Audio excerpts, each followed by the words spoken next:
পূজা দেওয়ার সময় যখন কেউ আসে এসে জিজ্ঞেস করে পূজা দিতে কি লাগবে, তা আমি বলি কলস লাগবে, আমি বলি একটা ধুতি লাগবে, নতুন গামছা লাগবে, এই পাতিল ভর্তি দই লাগবে, খাসি লাগবে, এক ছড়ি কলা লাগবে।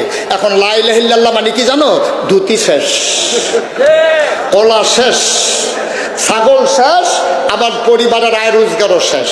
এখন সুদের কারবারি বুঝে নিল লা ইলাহা ইল্লাল্লাহ মানে হচ্ছে সুদের কারবার শেষ। আবু জেহেল নেতা বুঝলো যে লা ইলাহা ইল্লাল্লাহ মানে হচ্ছে আমার নেতাগিরি শেষ।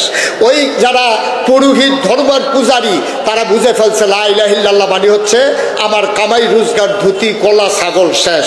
সুতরাং এইভাবে সবাই মিলে যখন বুঝে ফেলছে লা ইলাহা ইল্লাল্লাহ মানে শুধু লা ইলাহা ইল্লাল্লাহ সেলুনের ফলার মতো ফোরা না, লা ইলাহা ইল্লাল্লাহ মানে হচ্ছে এর সাথে সাথে সবার স্বার্থ জড়িত, স্বার্থের উপরে প্রচন্ড ধাক্কা আসবে। আমি মুশতাক ফয়েজি যখন লা ইলাহা ইল্লাল্লাহ জিকির করি, সিদ্ধির গুঞ্জের মায়েরা আমার জন্য সিদ্ধ করে ডিম পাঠাবে। আহা হুজুর কোন সময় ধরে জিকির করতেছে, দেশি মুরগির ডিম দিয়ে আসো।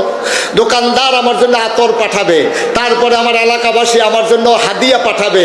দেখা যাবে হাদিয়ার স্তূপ জমে যাবে, সিদ্ধ ডিম এসে যাবে, দেশি মুরগি এসে যাবে, আমার জন্য আতর সুরমা কাজল চলে আসবে, বিদেশি ছেলের পাঠানো কম্বল চলে আসবে। অথচ এই নবী যেই মাত্র বললেন পড়ো লা ইলাহা ইল্লাল্লাহ, সাথে সাথে আবু জেহেল মারতে গেল, আবু লাহাব পাথর দিয়া নিজের আপন ভাতিজাকে গালি বলল, ইয়া মুহাম্মদ তাব্বালাক, ও মুহাম্মদ তোমার ধ্বংস হোক।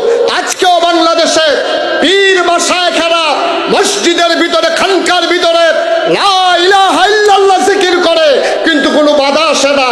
তাইলে বুঝা গেল নবী